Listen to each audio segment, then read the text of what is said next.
కూటమి వర్సెస్ వైసీపీగా సాగుతున్న ఏపీ రాజకీయాల్లో మరో కీలక మలుపు. గత కొన్నేళ్లుగా ప్రభుత్వాలు మారినప్పుడల్లా సంస్థలు, జిల్లాల పేర్లను అధికార పార్టీలు మార్చేస్తున్నాయి. ఇదే క్రమంలో కీలకమైన వైఎస్ఆర్ జిల్లా పేరును మారుస్తూ ఇవాళ కూటమి ప్రభుత్వం జీవో జారీ చేసింది.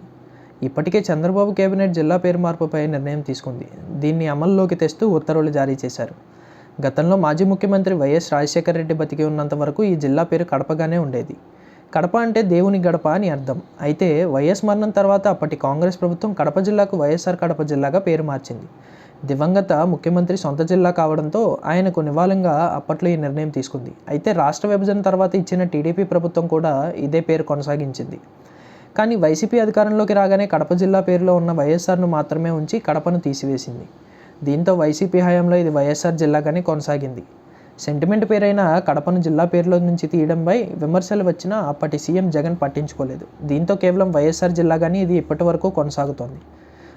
అయితే కూటమి ప్రభుత్వం తాజాగా కేబినెట్ భేటీలో వైఎస్ఆర్ జిల్లా పేరులో తిరిగి కడపను చేర్చాలని నిర్ణయం తీసుకుంది. ఈ మేరకు ఇవాళ వైఎస్ఆర్ కడప జిల్లాగా పేరు మారుస్తూ ప్రభుత్వాలు ఉత్తర్వులు జారీ చేసింది. వాస్తవానికి వైఎస్ పేరుకు కడపను చేర్చడంలో ఎవరికీ ఎలాంటి అభ్యంతరాలు లేవు. దీంతో ప్రభుత్వం ఈ నిర్ణయం తీసుకుంది. అలాగే రేపటి నుంచి కడపలో టీడీపీ మహానాడు నిర్వహిస్తున్నారు. ఈ నేపథ్యంలో కూటమి సర్కార్ ఇలా జిల్లా పేరును పాత పేరుకు మార్చడం ప్రాధాన్యం సంతరించుకుంది. మరోవైపు AP deputy CM Pawan Kalyan ఇవాళ చెన్నైలో జమిలీ ఎన్నికలపై నిర్వహించిన సెమినార్లో పాల్గొన్నారు.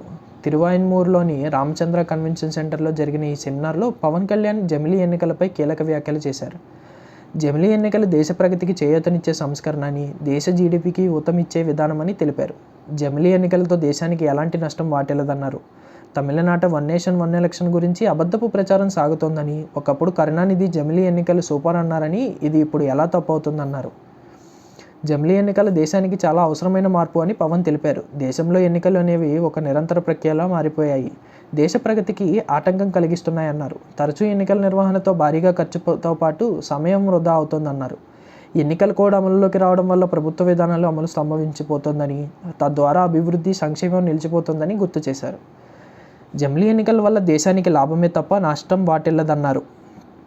తమిళనాట ఒకే దేశం ఒకే ఎన్నిక గురించి అబద్ధపు ప్రచారం చేస్తున్నారని, ఈ వ్యవహారంలో ఇండియా కూటమి పక్షాలు ద్వంద్వ వైఖరి ప్రదర్శిస్తున్నాయని పవన్ ఆరోపించారు. ఒకప్పుడు కరుణానిధి సమర్థించిన జమిలీ ఎన్నికల్ని ఇప్పుడు ఆయన కుమారుడు స్టాలిన్ వ్యతిరేకించడం ఆశ్చర్యాన్ని కలిగిస్తోందన్నారు. ఈ అంశంపై స్టాలిన్ పునరాలోచన చేయాలన్నారు. ఒకప్పుడు దేశం మొత్తం ఒకే ఎన్నిక కావాలని కోరుకున్న వారే ఇప్పుడు ఆ విధానాన్ని వ్యతిరేకిస్తున్నారని పవన్ ఆరోపించారు. ఈ మధ్యకాలంలో వైసీపీ లాంటి రాజకీయ పక్షాలు ఎన్నికల్లో గెలిస్తే అది తమ గొప్పే అని, ఓడిపోతే ఈవీఎంలు ట్యాంపర్ అయ్యాయని నిందిస్తున్నాయన్నారు. అలా ద్వంద్వ వైఖరి ప్రదర్శించే వారే నేడు జమిలీని వ్యతిరేకిస్తున్నట్లు తెలిపారు. హీరో విజయ్ తనకు మంచి మిత్రుడని పవన్ తెలిపారు. పార్టీ అధినేతగా ఎలా ముందుకు వెళ్లాలనే అంశంపై నిర్ణయం తీసుకోవాల్సింది ఆయనే అన్నారు. విజయ్ ఎవరిని అనుసరించకపోవడం మంచిదని పవన్ సూచించారు. నటుడిగా రాణించడం వేరు, నటుడు రాజకీయాల్లో రాణించడం వేరు అని తెలిపారు.